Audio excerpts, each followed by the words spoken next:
I was considered a difficult child in high school, and I don't really get why. I was a straight A student. I was captain of the tennis team. I was involved in a bunch of stuff. I had good, solid friends. I had a boyfriend. I had a career path. I had something that I wanted to be when I grew up. I don't really get it. But what I do know is 40 years later, I still remember feeling like I was a difficult child. And so those labels really stick with our kids. So this week, when I had the experience of someone throwing a little mom shame my way about difficult children, I knew that I wanted to record a podcast to help moms see why having difficult kids, what they perceive of as difficult kids, is really a gift. Welcome to Parenting Successful Teens, the podcast that cuts through the overwhelm and stress of this phase and offers parents simple, practical, cognitive, science-based strategies for keeping their teens on track. Join Master Coach and real-life mom, Allie Irwin, to talk about real teens, real problems, and the skills it takes to raise successful adults. This week's podcast is a shout out to all my moms with quote unquote difficult kids. I had the experience this week of being small talk, and when people find out that I'm a parenting coach, they're often very anxious or excited to tell me about their personal parenting experience. So this nurse practitioner was going on and on about how she was blessed with easy kids, because she knew the right thing to do and she did it. She was saying that's the reason that she had easy kids. And I had to use every single one of my tools not to just give her a hug and tell her that I was really sorry that she had never gotten the blessing of challenging kids, telling her what she missed out on. And also, I was really grateful for my tools and for all the personal development work that I've done, all the growth that I've done in the past 5 years, because 5 years ago, her thoughts about, how she did everything right, and then because she did everything right, like she had good kids, her thoughts would have triggered the daylights out of me. I would have known to my core that my kids were amazing, even though they didn't fit her definition of what good kids said or did or accomplished. I would have felt like I needed to convince her that my kids were just as good as her kids. And that need to convince her would have been coming from some mom shame. Okay, not shame about my kids, but shame about the way I had parented, and that belief that I had done something wrong when my kids challenged me. And like, if I would have just done the right things, like I wouldn't have had these challenges. But I don't believe that anymore at all. That is the beauty of the tools that I use, is I don't carry that mom shame with me. And I'm going to use the word difficult kids here, but I want you to see the air quotes every time I say that. Some people say challenging kids, or there's a whole bevy of descriptor words, and none of them really feel adequate because each mom expresses it slightly differently. But in the general category on the spectrum of like easy kids that are compliant and do everything that you say, and then on the other end, difficult kids who are more rebellious or more outspoken or offer you more challenges for whatever reason, whether that's medical or psychological or academically or with sports or with back talk or anything that you feel is difficult. Like if you put your kids in that category, then for the purpose of this podcast, I'm putting your kids in that category too.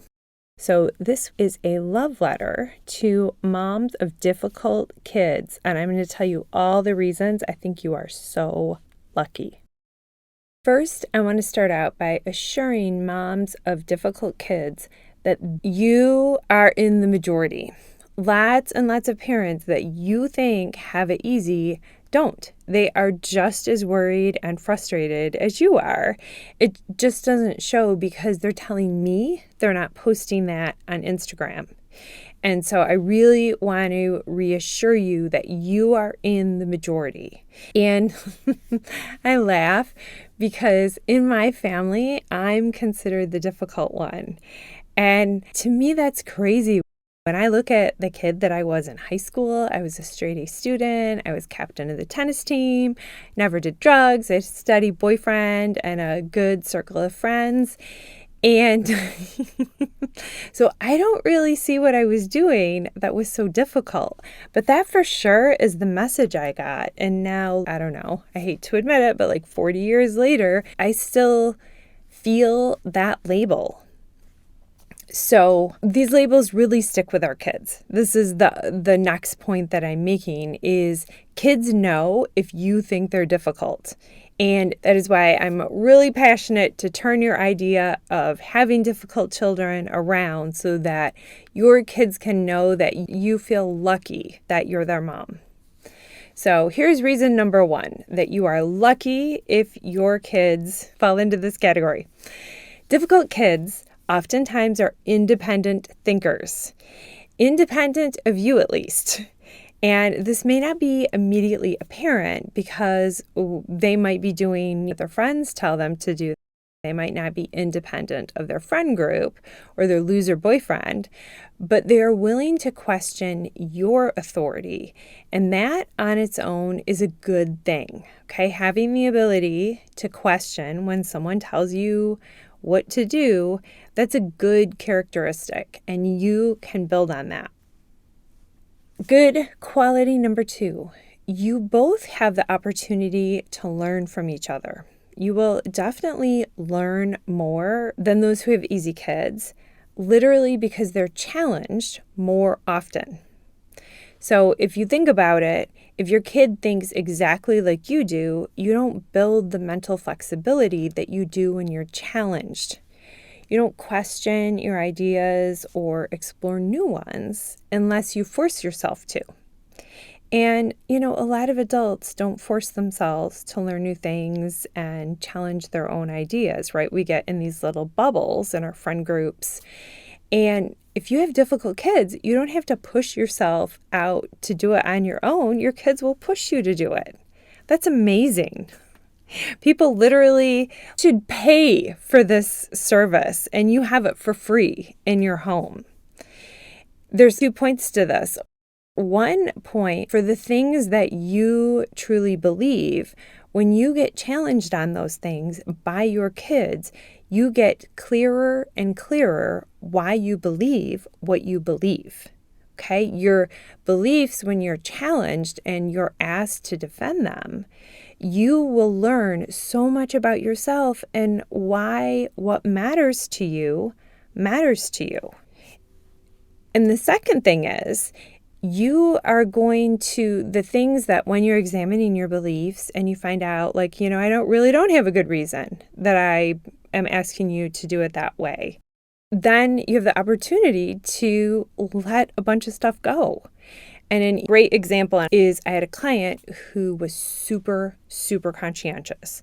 She was a pretty high level employee, and it was really important to her that her work was of extremely high quality. Everything was done on time or early and, as perfect as she could make it. And her oldest was not that way at all. Her oldest was much more willing to do a bad job on things that she didn't deem as important. She was much more willing to let things go. And so we did a bunch of work together on seeing the upside of her son's way of being. And she was able to see that he wasn't a total slacker that was going to live in her basement forever. She was able to see that he actually had a lot to teach her about not wasting time perfecting stuff that didn't matter, or maybe not even doing those things in the first place. And she reclaimed a whole bunch of time just by being less conscientious, which she never would have done without trying to see the world from his perspective. Okay, that's such an opportunity.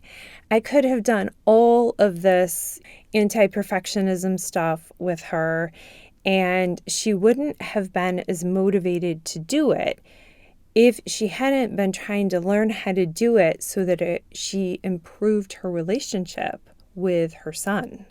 Okay, our kids are such great motivating factors. And instead of butting heads with him all the time, she was able to see his perspective and learn from it. And then that in turn actually made him feel more respected. His way of being in the world was more respected. And then he was able to appreciate her way of being in the world. And we got to that two-way street, which I think is such a key part of relationships with your teenagers. Okay, so it's both the flexibility to let stuff go that doesn't matter to you and to more clearly understand, which things do matter to you.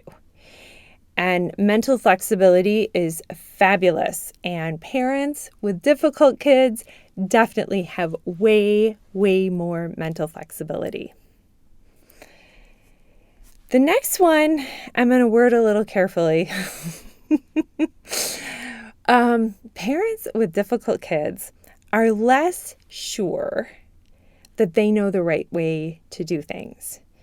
Parents who only have easy kids are more likely to believe that their child is quote unquote easy because they were raised. And the way they were raised is the right way, and that's why they're easy. Okay, they're much more likely to overvalue the nurture half of the nature-nurture equation. Nature-nurture, the scientists are saying, is about 50-50, that there's a genetic component that comes down through your DNA, and then there's, the home that they were raised in. But now they're actually saying, the most recent research is saying it's nature, nurture, and neighborhood. There's this third component that's really important in kids' outcomes, their, lifetime outcomes.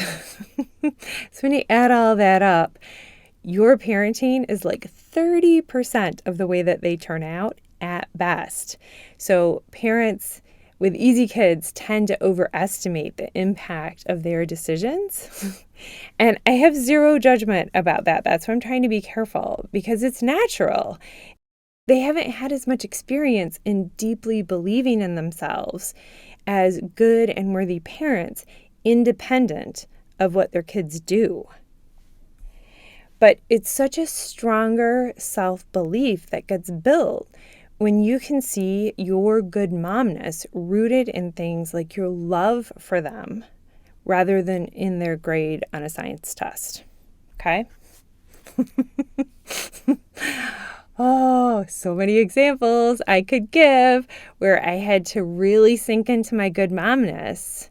I had to build that belief so that I wasn't hanging my belief, my self-worth as a mom on what my kids were up to.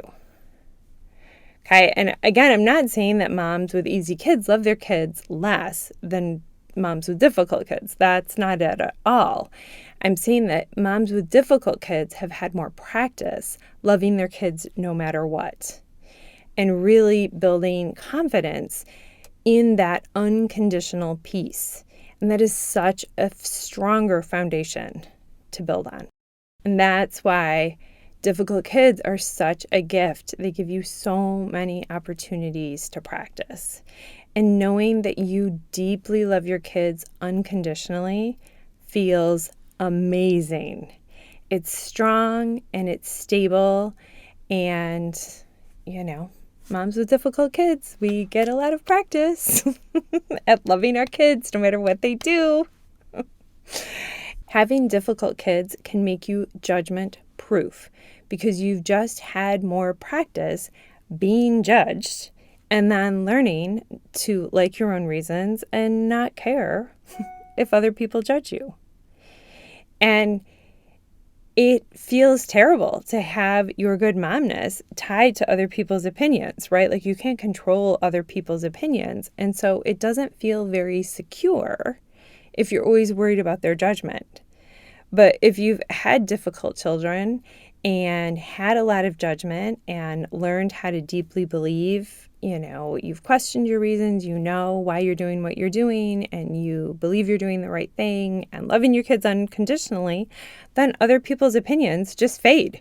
It's like difficult kids give you so much of that practice, and then you're free. You're judgment free, not just in your parenting, but it makes you feel less worried about judgment in all the areas of your life. So I'm just going to recap a very short list of the very great things about difficult kids, the specific benefits to you, so that you also can feel a little bit of gratitude for your challenging kids and a little bit of sympathy for people who are pretending, at least, to sail through and have super easy kids, because this is what they're missing out on. Okay? Challenging kids help you get clear on your own priorities. And they help you let go of so much stuff that doesn't matter to you. And they help you figure out more deeply the reasons why what matters to you matters. 2, they help you really clearly feel the freedom of unconditional love. And you can just, once you keep anchoring in unconditional love, it gets so much easier to operate in the world, to operate as a parent, to not worry about things. And because you've built your family's foundation on that unconditional love that you feel. Again, not saying parents with easy kids love their kids any less. I'm just saying they have less practice, really deeply connecting, because they're challenged less often. 3, difficult kids can help you become judgment proof, which is a great way to walk around in a society that loves to judge us. 4, you get exposed to all kinds of new ideas, which is pretty exciting. You get a front row seat to a unique way of being in the world. And that is so cool, to have a front row seat to someone who thinks completely differently than you do. And all of the things I promise you that are super challenging right now, you're going to see how those are superpowers when your kids grow up. And number 5 is you have so many growth opportunities to become more consistent with your own values and heal your own hurts. So I want to end by saying you have absolutely got this. And if you need help seeing the gifts in your current situation, then we should talk. I've got a couple of one-on-one private coaching slots that are just opening up right now. I have a couple people that are just finishing up, and one of them could be yours. So click on there's a link in the show notes, or go to my website and book a call, and we will talk about what having support could look like for you. Have a great week.